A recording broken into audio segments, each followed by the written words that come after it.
Bago po ako umalis, papuntang birthday, ay may ipe-flex lang akong batang masipag. O, hindi ka nakatutok sa camera yun. Ano natin. Siya po naghugas ng aming kinainan for today's video. Napakabait na bata. Hindi nga nakatutok sa mukha mo. Oh. Dito lang siya sa hugasan. Kasi daw, baka langgamin. Saka ito yung tinuro sa kanila ito noon. Ito yung kanilang, ano tawag dyan? Household chores. Tama ba? Na? Tama? Kaya siya naghuhugas ng plato. Si Ay, ano natutunan mo na nag-aaral ka? Nahugas ka din? Nakalimutan ko. Nakalimutan mo? Lahat. Lahat? Eh si ate, syempre, dead ma.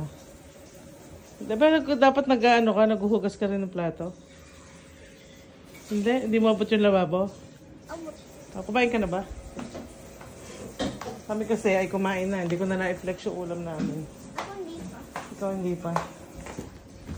Pupunta po ako sa birthday ni Nanay Mila Enriquez. Bye-bye guys!